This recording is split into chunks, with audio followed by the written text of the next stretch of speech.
नमस्कार। केंद्र सरकार ने 8वें वेतन आयोग के गठन को मंजूरी दी और संकेत मिल रहे हैं कि 1 जनवरी 2026 से 8वें वेतन आयोग की सिफारिशों के आधार पर वेतन मिलना शुरू हो सकता है। और अगर वो समय सीमा थोड़ी आगे भी गई तो भी 8वें वेतन आयोग की सिफारिशों को लागू किए जाने की तारीख 1 जनवरी 2026 ही रहेगी।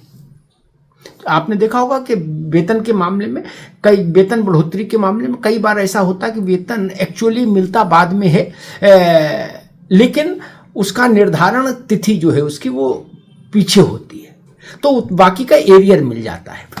यानी कर्मचारी को वित्तीय तौर पर लाभ मिलना 1 जनवरी 2026 से शुरू हो जाएगा केंद्रीय कर्मचारी को। अब संकेत ये भी हैं कि जैसे ही 8वें वेतन आयोग की सिफारिशें आ जाएंगी और केंद्र उनको अधिसूचित कर देगा, लागू कर देगा, वैसे ही उसके तत्काल बाद उत्तर प्रदेश की सरकार भी 8वें वेतन आयोग की सिफारिशों को लागू करने का ऐलान कर देगी।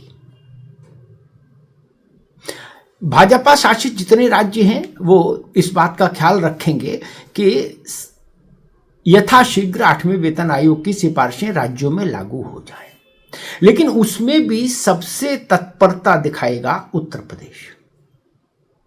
वो इसलिए क्योंकि 2026 में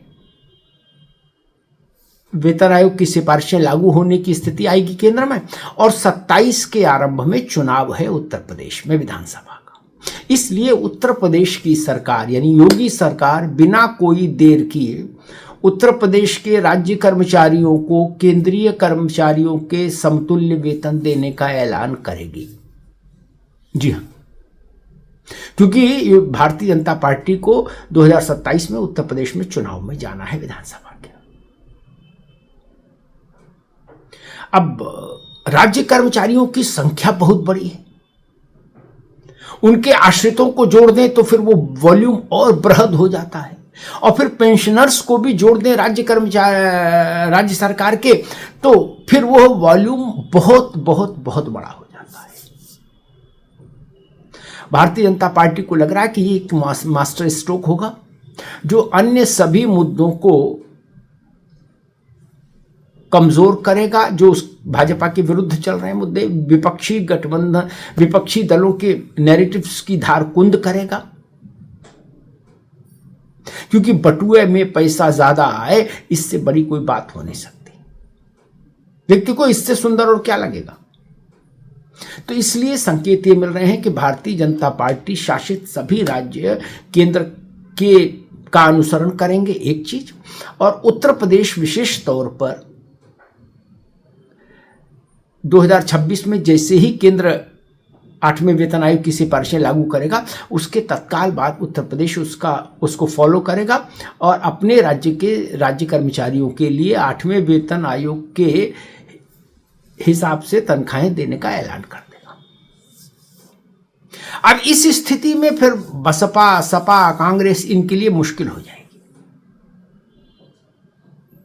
क्योंकि सरकारी कर्मचारी किसी भी सरकार के पक्ष में या विपक्ष में माहौल बनाने के लिए एक सबसे बड़ा इंस्ट्रूमेंट माना जाता है। और पुरानी पेंशन योजना को लेकर जो नाराजगी सरकारी कर्मचारियों में दिखी, वो नाराजगी भी बहुत हद तक इस वेतन वृद्धि से कम हो जाएगी, ऐसा भी माना जा रहा है। ऐसे भी संकेत हैं, क्योंकि कर्मचारियों को और पेंशनर्स को सबको इस बात की आश्वस्ति मिल जाएगी कि चलो सरकार ने हमारे लिए एक काम तो अच्छा किया। और कर्मचारियों को आपने देखा होगा कि पिछले देश भर में हुए कुछ चुनावों में ऐसी धारणा बनी कि सरकारी कर्मचारियों ने भारतीय जनता पार्टी की खिलाफत की है।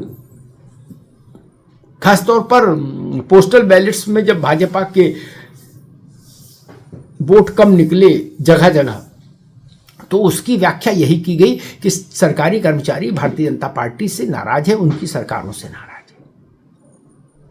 तो उस नाराजगी को दूर करने के लिए, ओपीएस को लेकर जो नाराजगी है उस नाराजगी को थामने के लिए, कम करने के लिए, और कि सरकारी कर्मचारी की जेब में कुछ ज़्यादा पैसा जाए, इसका बंदोबस्त करने के लिए भारतीय जनता पार्टी ने ये एक मास्टर स्ट्रोक खेला है। अब स्वाभाविक है कि विपक्षी दलों को इस मास्टर स्ट्रोक की कोई खोज पाना मुश्किल होगा, क्योंकि ऐसे मास्टर स्ट्रोक केवल वही खेल सकता है जो सरकार में हो, और विपक्षी दल केवल वादा कर सकते हैं। किसी भी राज्य में कोई भी विपक्ष में हो, केवल वादा कर सकता है।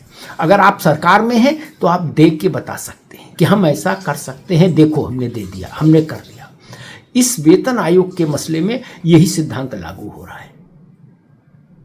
केंद्र में मोदी सरकार और राज्य में योगी सरकार कर्मचारियों को के जेब में बढ़ी हुई तनख्वाह डालकर 2027 में तब चुनाव में जाएगी। पहले राज्य कर्मचारियों की जेब में बढ़ी तनख्वाह जाएगी, पेंशनर्स के खाते में बढ़ी हुई पेंशन जाएगी, उसके बाद राज्य में विधानसभा का चुनाव होगा।